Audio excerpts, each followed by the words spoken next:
여러분 안녕하십니까? 백만개미 한세구입니다. 8월 2일 화요일 시장 정리하겠습니다. 이번에는 또 경기 침체였습니다. 항상 주식시장이 희망 또 걱정 이런 게 이제 반복되는 게 주식시장이지만 어젯밤 뉴욕 시장은 그 7월에 ISM 제조업 지수 발표하고 또 다음 분기의 경제성장 그 추정치 이런 것들이 3거래일 계속해서 상승하던 그 뉴욕 시장을 일단 상승을 멈춰 세웠습니다. 물론 이제 하락 자체가 큰 폭의 하락은 아니었지만 이 여러 가지로 이제 좀 뒤숭숭해진 오늘인데 이렇게 된 아시아 증시는 우리뿐만 아니라 오늘 이제 하락할 수밖에 없는 그런 상황이었다 이렇게 보여집니다. 코스피는 약보합 출발을 했어요. 그런데 그 출발하고 나서 계속해서 지수가 이제 가라앉으면서 하락폭을 좀 키워갔습니다. 그래서 장중에 거의 1% 가까이 이렇게 밀리는 2428포인트까지 떨어졌었어요. 그랬다가 이제 그 외국인들하고 개인들이 지속적으로 그 매수를 이어가 주면서 조금씩 이제 회복하는 모습을 보였고, 기관은 시종일관, 오늘은 그냥 매도 쪽에 서서 시간이 흐를수록 매도폭을 늘려가는 그런 모습을 보이는 하루였습니다. 오늘 코스피 시장에서 외국인들은 2,942억을 순매수했고요. 제법 샀습니다. 그 다음에 이제 기관은 5,955억을 순매도를 했어요. 개인은 2,921억을 순매수를 했습니다. 이렇게 되면 이제 7월 1일부터 오늘까지 외국인들이 코스피 시장에서는 한 2조 7,500 정도를 순매수, 매수 누적으로 순매수를 한 걸로 나타나 있고, 기관은 2조 3,900억을 팔았네요. 순매도란 그런 모습을 나타내고, 4거래일 연속해서 외국인들은 지금 코스피에서 매수를 보이고 있는 그런 상황입니다. 오늘 코스피 시장은 2439.62포인트로 마감을 해서 어제보다 0.52% 하락하면서 시장을 마감을 했습니다.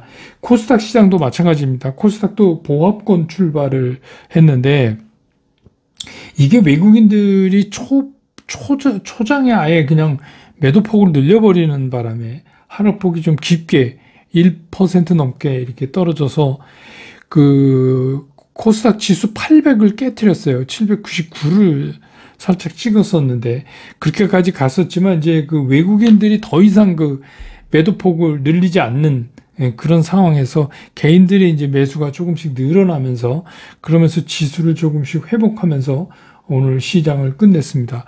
오늘 코스닥 시장에서 그 외국인들은 999억을 순매도했고요. 기관은 497억을 순매도했고 개인은 1522억을 순매수하는 그런 모습을 보여서 오늘 코스닥 지수는 804.34포인트, 그래서 어제보다 0.4% 정도 하락을 하면서 시장을 마감을 했고, 오늘 참 재미난 게 시가총액 그 상위 랭킹 그 10위권에 있는 것들을 보면 기관이 순매수를 한 종목은 단 한 종목도 없습니다. 그리고 이제 외국인들이 오늘 삼성전자를 2169억을 순매수했고, LG 에너지솔루션을 136억 순매수했고, SK 하이닉스는 113억, LG화학 288억, 네이버 69억, 현대차 401억, 기아차 251억, 삼성물산 67억 이렇게 순매수 우위를 보였습니다. 그리고 이제 오늘 오늘도 마찬가지로 LG 에너지솔루션은 이제 또 좀 세분해서 말씀드려야죠. 오늘 이제 그 외국인이 136억을 순매수하고 LG 에너지솔루션을 기관은 266억을 순매도했습니다. 그런데 그 안에 내용을 살펴보면 연기금은 오늘도 120억을 샀어요. 그리고 투시는 95억을 팔았고 사모펀드도 258억을 팔았습니다. 오늘 개인도 LG에너지솔루션을 130억을 순매수했습니다.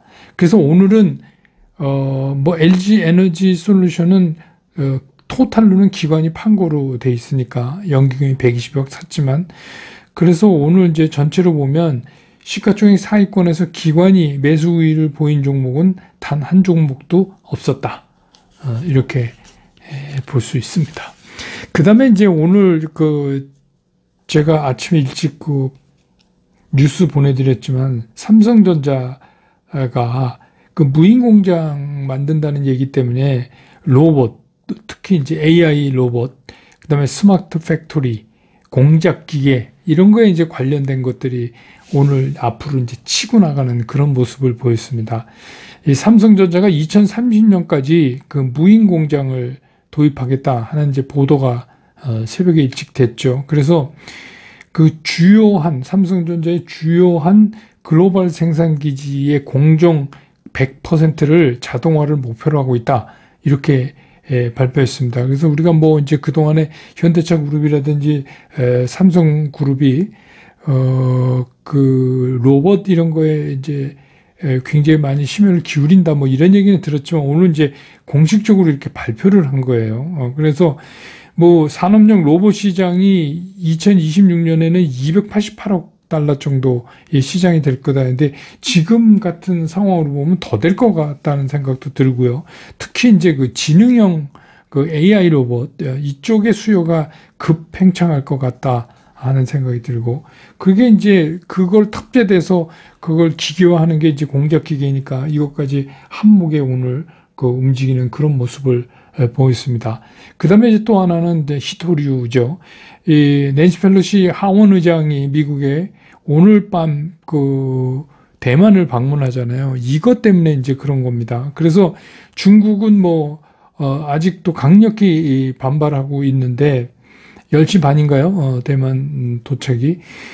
어떻게 될까 지금 잘 모르겠어요. 그런데 어쨌든 큰일 없었으면 좋겠다는 생각이고, 이거 가지고 전쟁이 하겠어요, 정말. 예, 근데, 또 이건 모르죠. 옛날 푸틴 보니까. 근데, 어쨌든 미국, 중국이 이제 이렇게 또 갈등으로 가면 중국이 이 히토류를 무기화할 가능성이 있다. 사실 이거 굉장히 큰 거예요. 여러분 아시겠지만,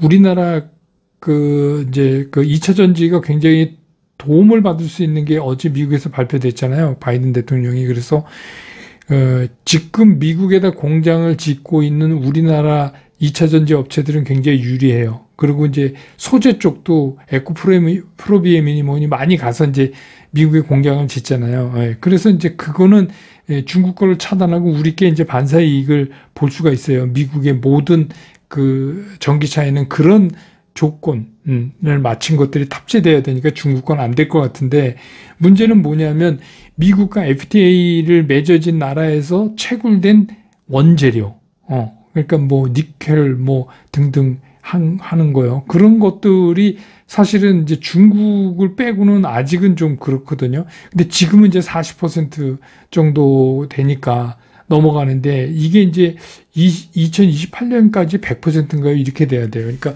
우리한테는 좋으면서도 또 걱정거리가 생긴 히토류 관련이나 이런 이제 기초물질은 또 이런 점이 좀 우리를 어렵게 할 가능성이 있습니다. 그래서 이 정도가 오늘은 어쨌든 간 좀 쉬어가는 시장이니까 여러 가지 지정학적 리스크도 있고, 그래서 그런 시장의 특징을 정리해 볼 수 있겠습니다.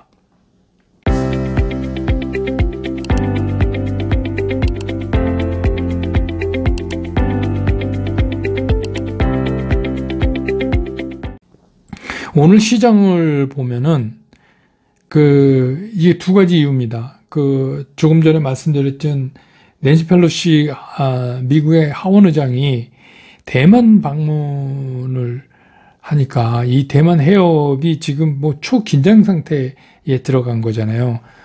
소식에 의하면 10시 반에 이제 타이베이 도착한다고 그러는데, 그거 하나 하고, 또 우리나라 한국의 소비자 물가지수 7월 소비자 물가지수가 6.3%가 올랐어요. 6.3%.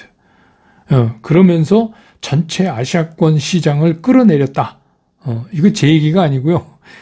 CNN 특보가, 그러니까 CNN을 보면 오밤중에 이 특보를 냈습니다. 그러니까 오늘 이제 아시아권 시장, 우리를 포함해서 이게 전부 힘든 거는 이 두 가지 이유예요. 하나는 이제 이런 지정학적 리스크, 또 하나는 우리나라 소비자 물가 지수가 이게 6.3% 오른 거는 23년 8개월 만에 최고랍니다. 23년 8개월 만에.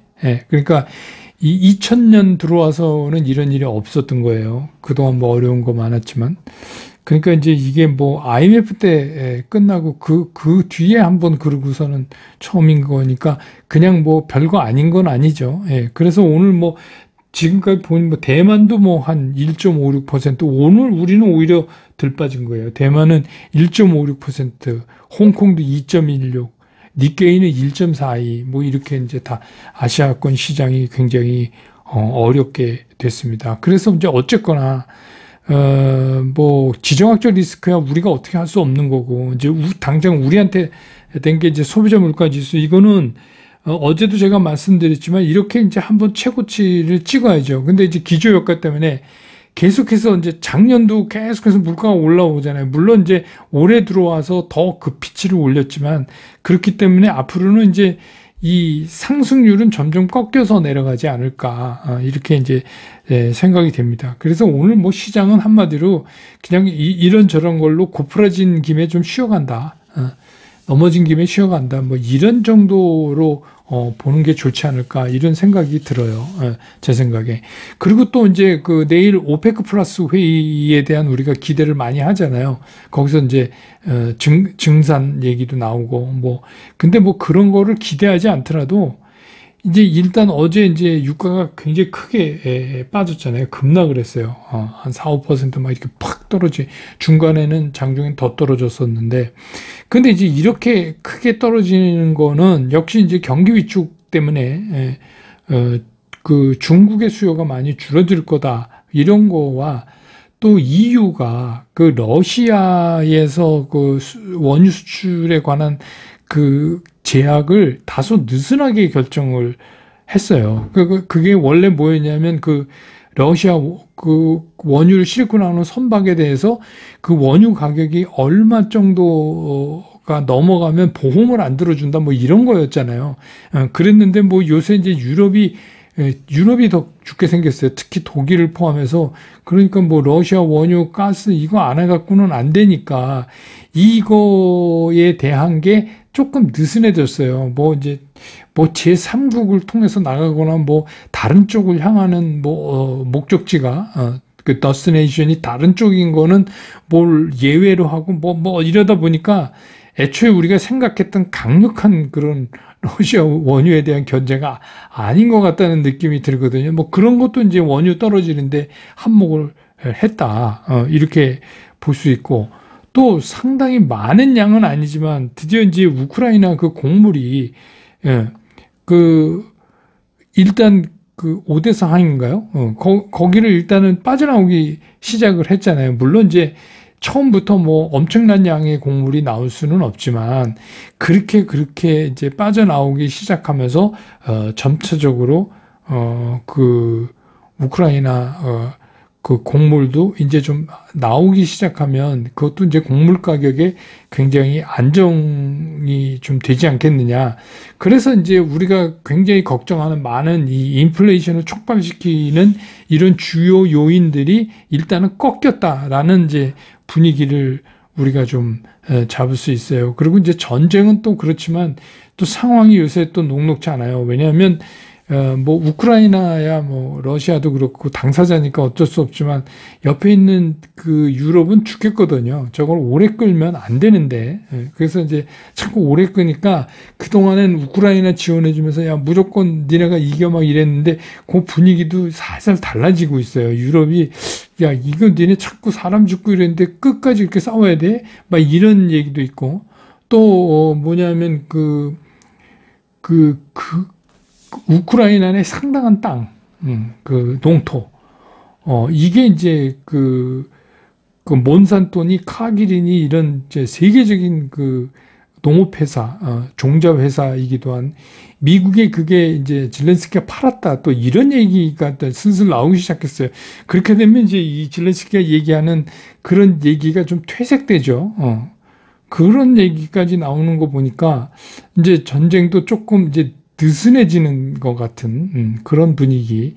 예, 그래서 이제 뭐 어쩌면 이런 이제 에너지나 이런 기초 자재를 세계적인 그 불경기 오기 전에 그 가격을 다운시키는 거를 목적으로 해서 어쩔 수 없이 이거 테이블에 나가야 되는 거 아닌가 뭐 이런 생각도 들고 뭐 그렇습니다. 아무튼 이제부터는 이 시장이 뭐 하고 싸워야 되냐면 금리가 아닌 것 같아요. 이제부터는 이제 경기 위축하고 계속 다투어야 돼요. 싸운다면 좀 무섭지만.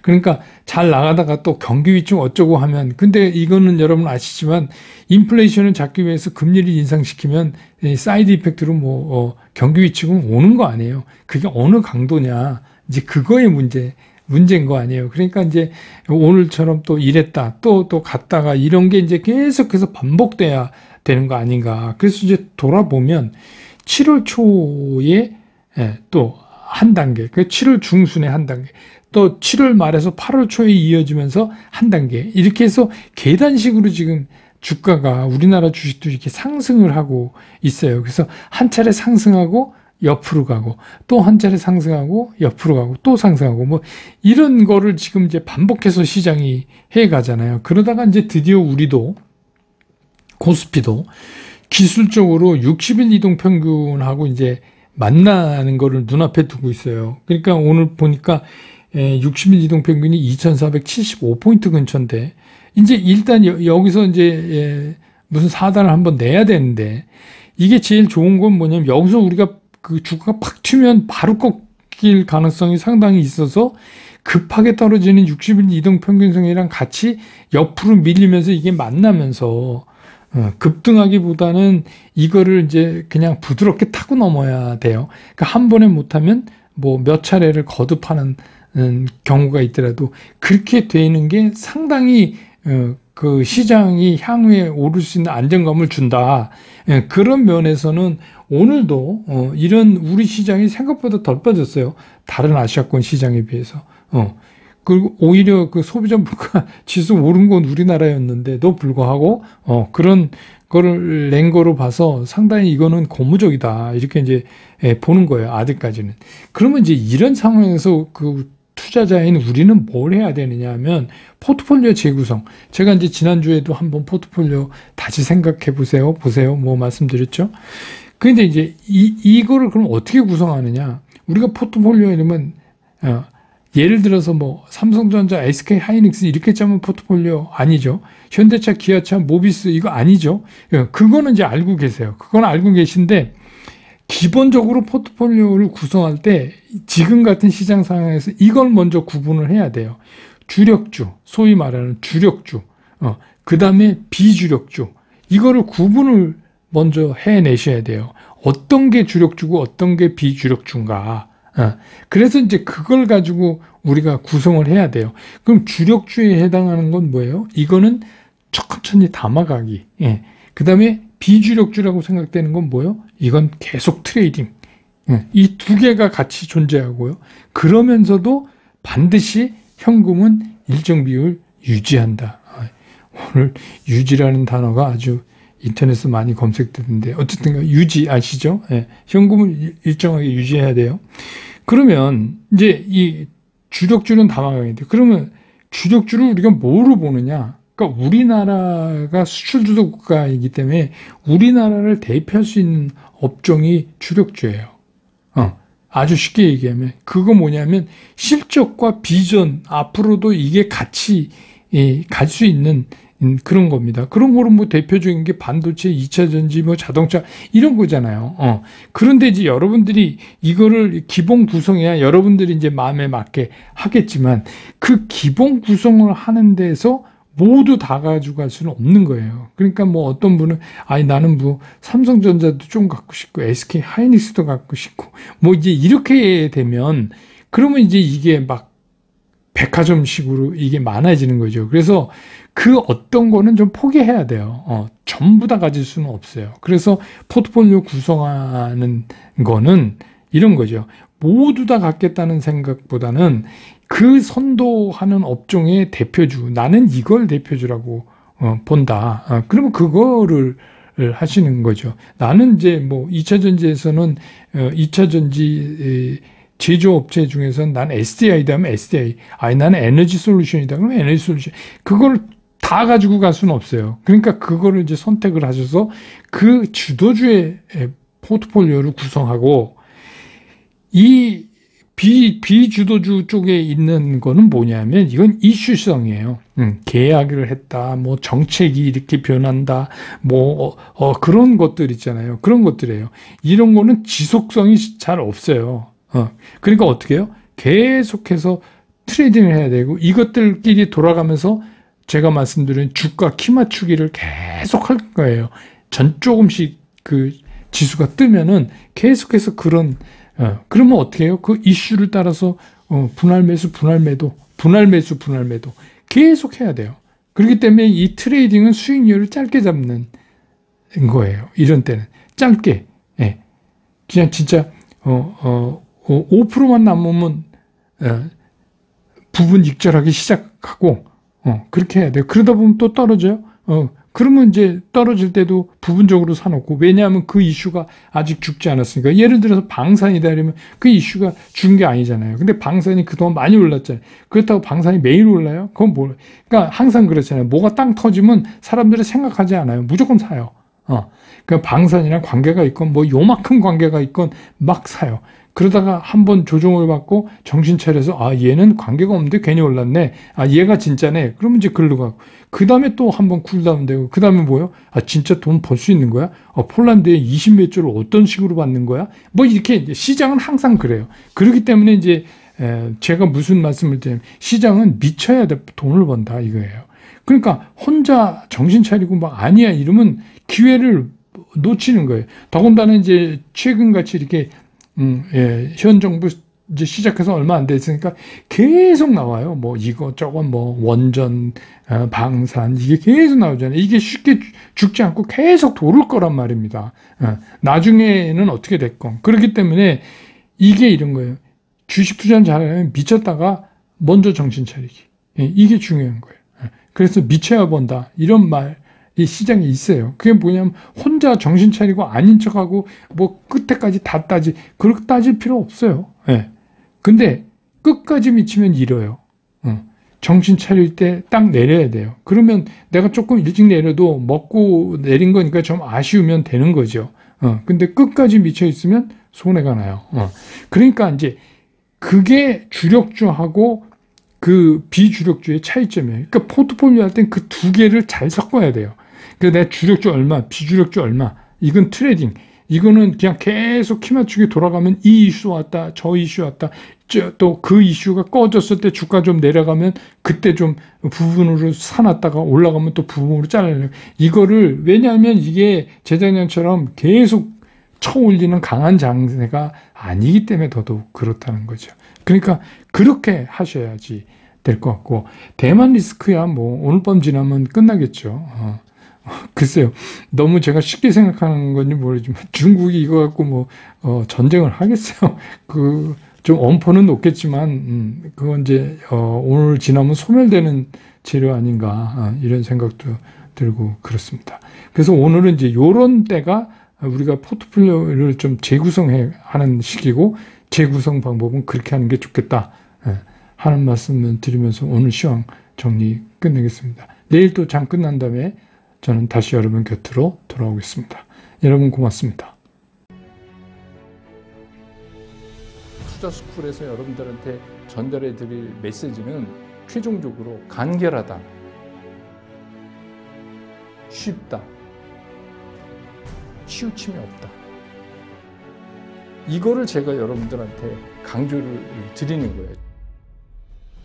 저는 앞으로 이제 여러분들과 함께 이렇게 하려고 합니다. 여러분과 함께 성공 투자로 갈 수 있으면 좋겠습니다.